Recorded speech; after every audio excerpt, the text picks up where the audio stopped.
Hey everyone, welcome to the Mobile User Acquisition Show.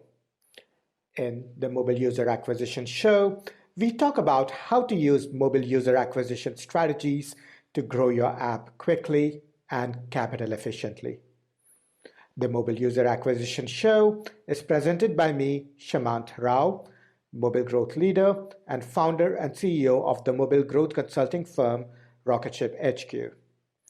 Each episode includes strategies, tips, and pointers from the leading edge of mobile user acquisition that you can use to unlock tremendous growth for your app in a sustainable and capital efficient manner. Our guest today is Natalie Rozenblat, marketing strategist at the mobile marketing consultancy Incipia. I'm excited for today's interview because Natalie and her team have unlocked some significant wins on TikTok, about which she's written a case study just as well. In this interview, we uncover the ingredients of what makes for an effective TikTok strategy, from campaign setup to creatives to nuances that are very TikTok specific. We identify the ways in which you can capitalize on what is still a very early stage platform that is very much exploding. I'm very excited to welcome Natalie Rozenblat to the Mobile User Acquisition Show. Natalie, welcome to the show. Thank you. Thank you, Shamant. Thank you so much for having me. I'm very honored and excited to be part of this. Super excited to dive into talking about TikTok, and yeah, really appreciate you having me on. Indeed.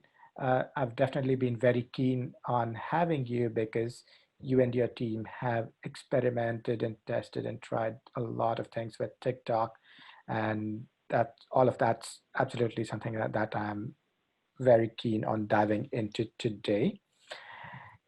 We can start off with something that you would think shouldn't be a problem with a platform at this scale, but it is a big challenge: creative approval. So why is this a challenge? What should marketers be mindful of when it comes to TikTok policies? Right. Yeah. Unfortunately, creative approval is probably the number one challenge, the biggest roadblocker that we've experienced for getting up and running and just keeping the really account continuing to spend and gain learnings. My team has faced a couple different challenges. One being definitely that their ad policy does cover, most illegal activity that you can't portray in the ads, political, sexual content that maybe in other channels you can get by, or it makes it through review that is maybe a little bit more questionable, but again, it makes it through in these other channels, but in TikTok it doesn't pass review. And I think that the biggest challenge is probably going to be for games or apps that have that actual type of content in their apps or within the app itself.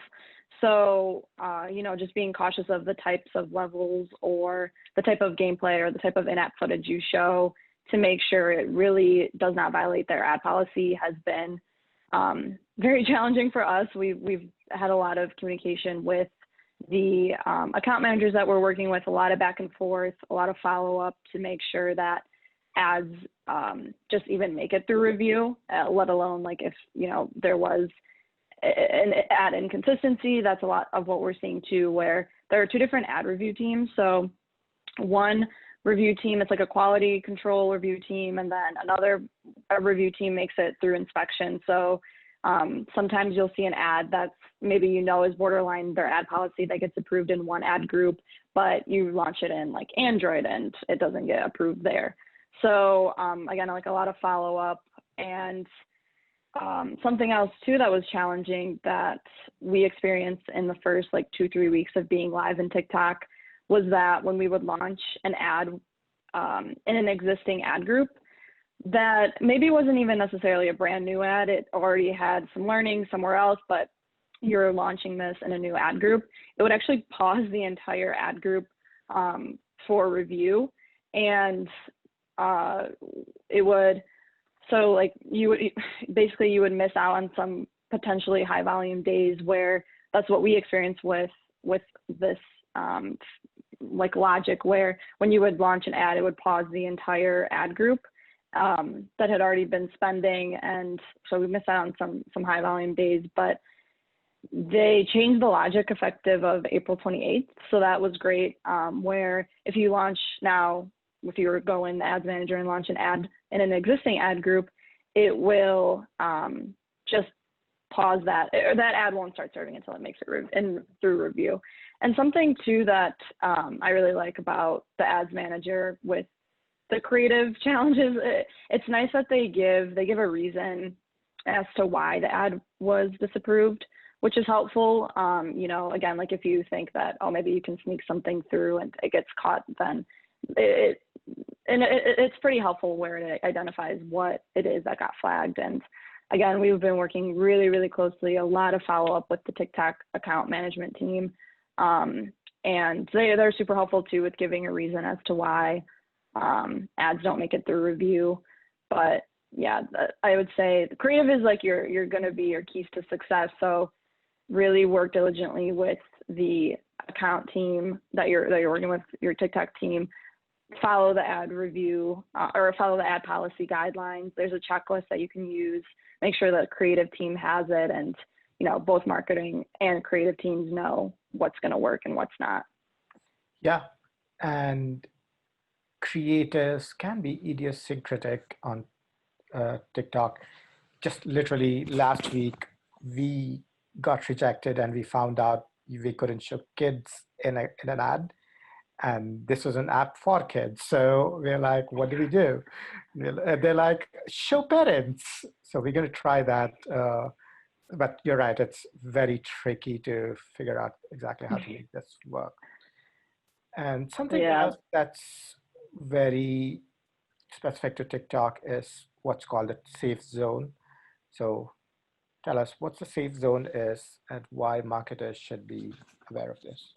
Yeah, for sure. So that's kind of funny that you said that about kids too, because well, if you're in the app itself, you see that the content it's like, so it's violating like every type of policy, probably their own guidelines. And it's funny too, you see like as you're scrolling it's like something that's pretty inappropriate and they're like, this got deleted at 1 million likes or views, so I'm reposting it. So, you know, it's happening on the organic side that there's more stuff that's going through there. And kind of to your question on the safe zones, like I think that it's really important for marketers and creative teams to be really familiar with the organic content, because as you're scrolling through your For You page, on the right side, you have your buttons like your comment, like, share, and then at the top, it's like following who you're following in the For You. The bottom has the app or whatever website name, and then the description, the text copy that you're going to use. And then differently from the organic content, there's a bar at the bottom to like a download card, which is interchangeable. You can have a couple different CTAs. I think there's like play game, learn more, download, a couple other ones, read more. But the biggest thing I think with the download card is that, well, if you unlike any other channel, I guess, when you click on the ad, it usually takes you to the App Store or the landing page or whatever. With TikTok, you have to click on that button, that download that CTA button at the bottom, and then it'll take you to the landing page or the App Store. So if you just click on an ad, it will actually pause the video. If you swipe up, it'll take you to the next page. It's kind of like you're scrolling through the feed. So again, like I think it's really, really important for marketers and creatives to be familiar with how just the organic content is, and it'll help draw inspiration for creative as well. But yeah, instead of swipe up, swipe left actually will take you to the App Store landing page. So we've definitely learned that a lot of the CTAs that work with other channels, you know, either leaving them out or just making them more subtle is probably the way to go. But with the download card, that appears within, so it'll be there, but then it'll pop up after the 9-second mark. And that's a little bit more prominent and in your face then. So you really want to make sure that there's nothing important at that bottom half of the bottom quadrant of your video. Yeah. Which also means that it's important that videos are at least 9 seconds long. Yep. So users can actually see the download card, which is what drives the SCDAs, right? Yep. Yeah. And in the actual setup, you could have automatic creative optimization, or you could disable it, which we call manual optimization. What do you recommend at different stages of a campaign, and why do you pick what you pick? Yeah, that's a really good question. I think that with auto creative optimization, what helped us quickly identify, it is what helped us quickly identify creative and text copy that worked right off the bat, the combo to use in Evergreen. So when we first launched, that's what we launched with, an auto creative ad group. And it was, I think we had 3 or 4 ads and 3 text copy options. So I think it was a total of 12 ads. So 4 and 3, but we worked with TikTok on a recommended starting point, recommended bid point, which helped us determine the number of creatives to use. So obviously if you have bigger budgets, you can get a little bit more aggressive with the number of creatives you throw in. Lower budgets maybe limit to 2, 3. But the biggest thing with auto creative optimization, what we found was that it's good for getting really rapid learning, but then on the other hand, for learning, maybe if you have a lot of ads, what the performance is going to look like, you might not get any little to no impressions really on these ads. So for us, it was initially that's what we used, but then we kind of just switched over to using standard creative serving and just single ads, and then you can manually pause and force learnings on others, or if something's high cost, you pause that. But with auto creative optimization, it's basically you can't toggle these ads on or off, so it's a lot of it is you're basically going to be, you can turn them off, it's deleting them. So the way that we've been thinking about it is think of UAC, how you can't pause an ad there, you basically remove it. That's pretty much what it is with TikTok. So I think that we use it sometimes for thumbnail testing or for text copy, rapid testing, let me just find what works. But more so the way we've scaled the campaign so far has been with non-auto creative on. Sure. Would you say the auto creative is helpful for testing and the non-auto for scaling? Is that a... Yeah, I think it depends. Sometimes we've seen that we're just trying to get really quick learnings with creatives to, we've had a creative fatigue and we need to get something new. We need a new win really quick.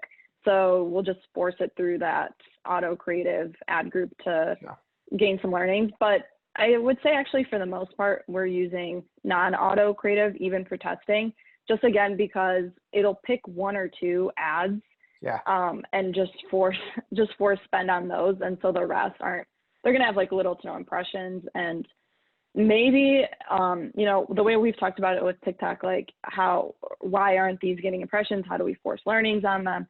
So with the logic that TikTok has and how the algorithm pushes the ads, it's based on a eCPM rank.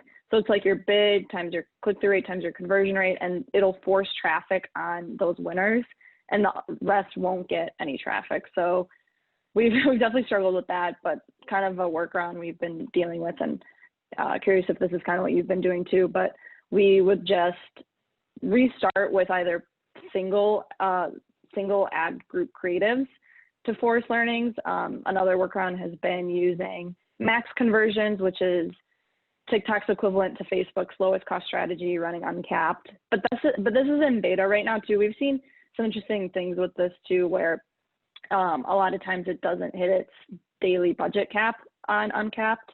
So just a different, testing very, very different methods to try and gain learnings, and then giving it a couple days. If it doesn't see improvement, turning it off. If not, if it's seeing improvement, then keeping it going, and then moving what's proven when, proven creatives that have high click-through rate, high conversion rates, low CPIs, good ROAS into evergreen has been the strategy for us. Sure. And with regard to targeting, again, there are very many options in TikTok. You can have interests, ad tags, which is something that's unique to TikTok, or lookalikes, which is pretty much common to a lot of other major platforms. Yeah. What do you find effective just among the ways you can target users, and why do you think this is effective? Yeah, for sure. There's a lot of targeting options. It's pretty similar to Facebook, the campaign structure and the ad set targeting options. But for us, we're still really in an exploratory phase where we're just really mass testing every possible dimension, every possible relevant interest with relevant ad. And I think that the most unique thing about TikTok is that it has a field for what TikTok calls ad tags. And, that's up to 20 keywords, comma separated list, and it's required. So you have to have at least one. And it's supposed to match your ads to more relevant audiences.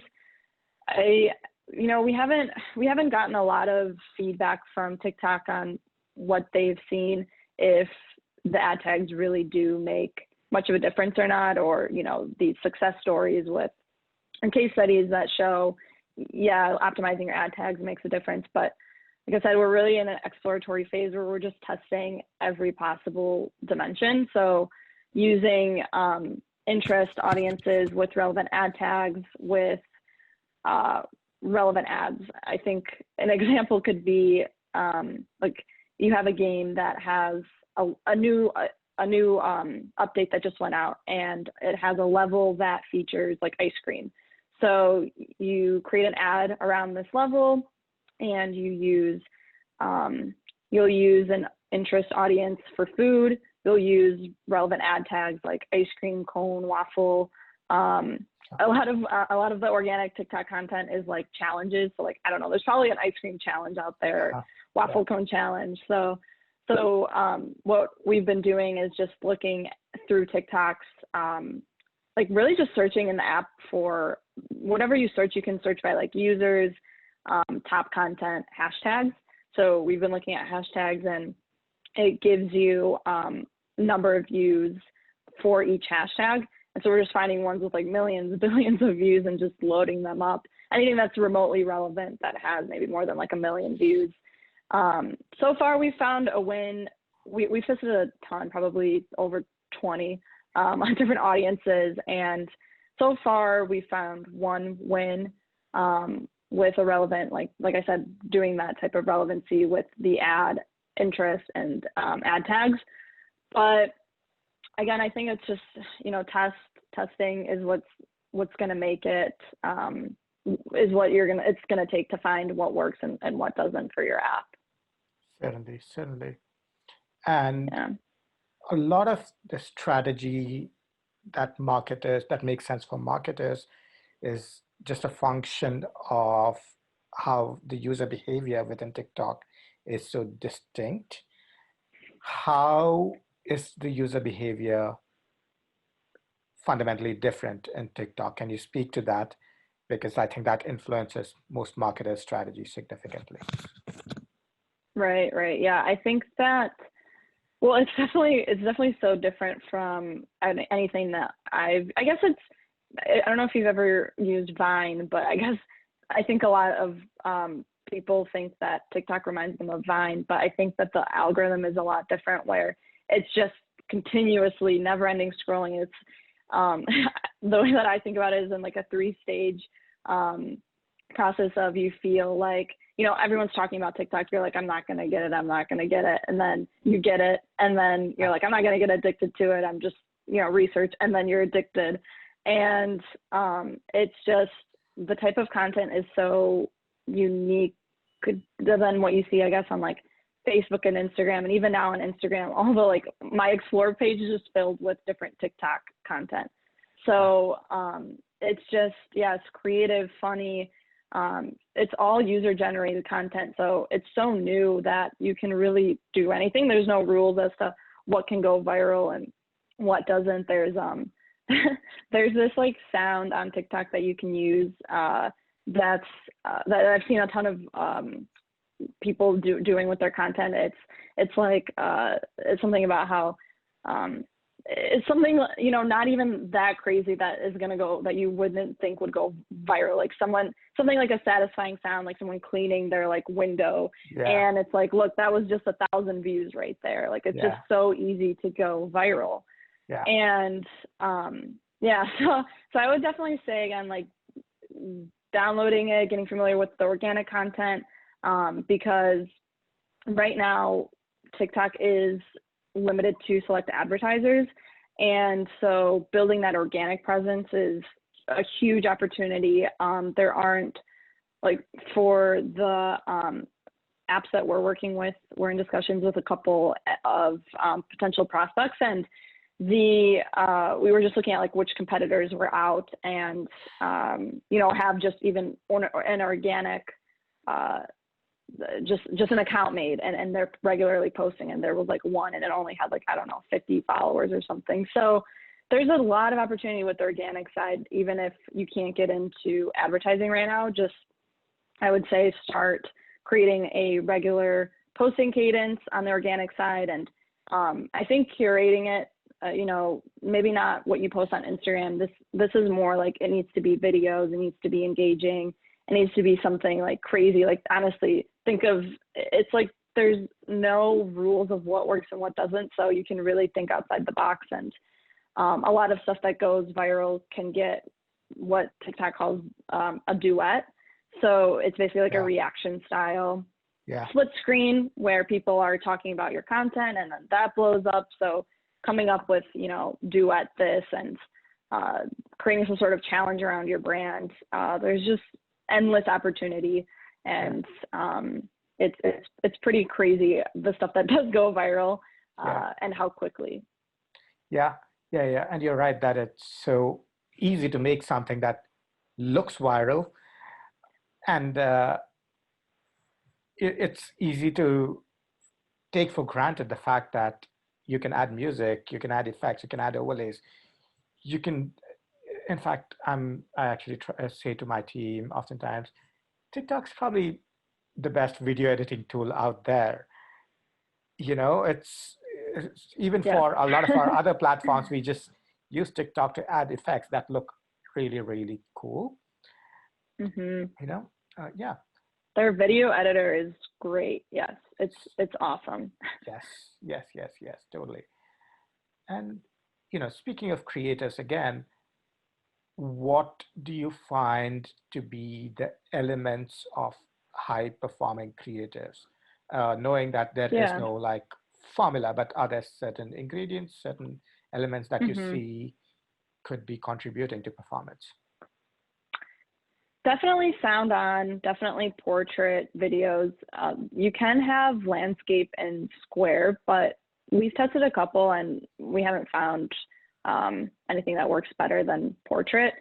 So with portrait, I think our rep said too that there's like 7x more engagement on portrait videos. So definitely utilizing that full 9:16. It's more native as you're scrolling. Definitely UGC and influencer style videos.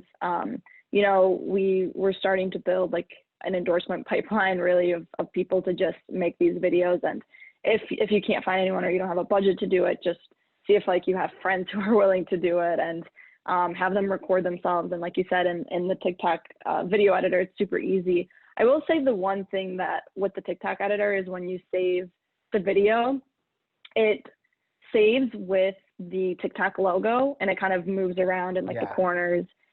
We've gotten flagged for, so we did take that approach. We've gotten flagged for, it's in the ad policy, you can't use their logo. So that, then at that point you will need like a creative team or somebody to put, we've just put like a gray bar over it on top and bottom.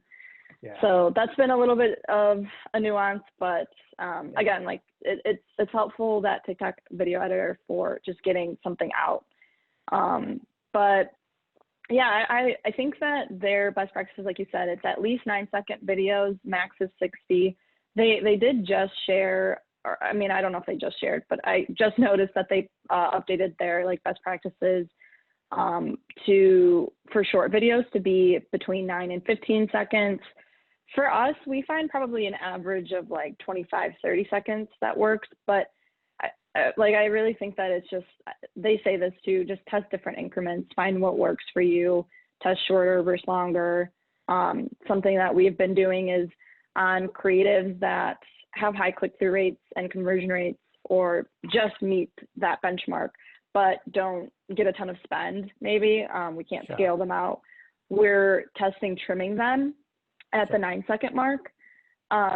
So creating different cuts of it, thumbnail testing for sure, text copy testing, just really like whatever works, or whatever you can test to find what works. And I think that they have a pretty intuitive like creative library too. You can create your own videos. Like I think all channels have their own creative editor that you can make videos from, but they have a smart music library feature where if you upload an ad and it doesn't have sound, or you just want to test some new sound, they have a pretty big library where when you upload the video, it's supposed to match, I think, by the pacing of the video. I'm not really exactly sure how it works, but it gives you a suggested song to use. So we've tested a little bit of that. And yeah, a mix of like definitely showing in-app footage has been better than not showing in-app footage. We're still like really exploratory, so haven't tested a ton of videos without in-app footage. We tested some dancing ones. They didn't really seem to pick up too much, but definitely focusing, like right now, our biggest thing is building an influencer pipeline of people to just make different cuts of videos, reaction videos, and just get creative with the type of content that you put out. Yeah. No, all of that definitely makes sense. And definitely, I think the native influencer UGC style can definitely do well. Out of curiosity, when you say native UGC influencer content, are these influencers that are already making influencer videos, and are you taking cuts off of that? How does it what's the workflow typically like for you guys? So with us, we're not necessarily reaching out to people who are considered influencers or working with, I think we have a mix, like some of them are that make content for us, but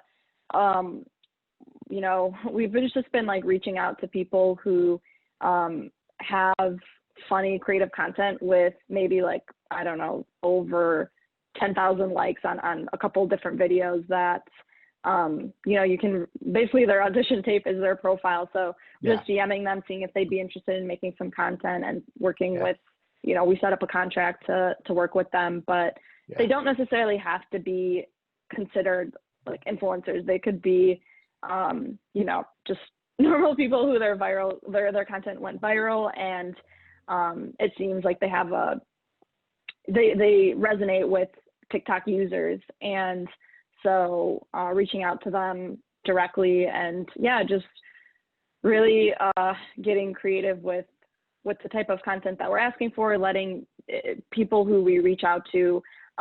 One of the girls that we're working with, she came up with a couple of her own ideas on how to create these ads for us. Our art director and creative producer had like set up an informational Zoom with her, and had kind of like an outline of, okay, here's what's working, we want to build more of this. And she was like, no, well, I have some ideas too. And so we actually went with her ideas. We'll be flighting that actually this week, so we'll see how it does. But there are really no rules right now. I think Fanbytes has their own, or Fanbytes is like an influencer directory, and they'll work with you. So there are paid options, if you want more of like a company to do it, or, I'm sure there are other ways out there. I think before a couple of team members have just messaged people on LinkedIn and just started building connections there. So there's definitely a lot of options. And again, like if you don't have the budget for it, you can always find somebody at the company who would be willing to do it, or a friend, relative. Just start to get that type of content out there and see what starts to pick up. And I would say that's mainly been our approach. So definitely, right. And I think what I hope people will take away from a lot of what you said is that they don't need a big influencer marketing budget to be able to make TikTok videos. And they can just DM people on TikTok, which is a simple, straightforward option. They could post on Craigslist, or they could just have somebody in their office just do it, right? So I think there are ways to have these happen fairly cost effectively. And as you briefly alluded to, oftentimes you do have to make sure there's a creative strategy that you have to communicate to these people. Sometimes you can get lucky and they can come back with something far smarter than anything you would have thought of. Our experience has been that in the vast majority of cases, we do need to provide that sort of guidance. And I think that strategy is going to be important, but you definitely do not need a massive influencer marketing budget to make this happen, right? Correct. Yeah. Like you said, even if, you have a really small budget and you're kind of concerned with, well, is this not enough? I think start small, like find somebody with like 1,000 likes. A lot of people won't even be expecting that you're going to be reaching out, so they'll be excited for any work. Exactly. And then you can sort of frame it like, well, if this starts to pick up and, in your contract, maybe you can work in like, depending on how well it does, you'll come back for more work or work with other apps, whatever it is. I would say there's just so much opportunity. Like you said, DMing, they have their profiles linked. A lot of people have their Instagrams linked, and then they have their emails in there. You can reach out that way. But it's really like endless opportunity. Yeah. And I would also point out that with a lot of the models or actors on TikTok, you find that they want to build a portfolio. The smaller ones want to build a portfolio, right? If they have 1 million likes, they probably have a portfolio. But we have found that they're like, oh, I'll shoot this video for you. Could I just put this up in my portfolio? They ask that, and it means a lot for them to be able to use that. And I think for marketers, I think that's helpful to keep in mind to see that they don't need somebody with 1 million likes and followers. Somebody smaller that can make a funny, engaging, cool video is perhaps enough. Definitely. Yeah. Really, it's like, whatever that you can think of that you want to try, like do it. It's really like in your court to make any sort of idea come to life. And it's so easy to connect with people and help, like you said, like that's a really great idea too, having these people posted on their own pages, on their own profiles to start building their profile. It's a win-win at that point. So definitely reaching out to people, I think, is going to be the best way to build this like influencer pipeline. Absolutely. Natalie, I think this is so in-depth, so tactical, and I think this is I thought this was so very instructive. So this is perhaps a good place for us to start to wrap up. Before we do that, can you tell folks how they can find out more about you and your team and everything you guys do?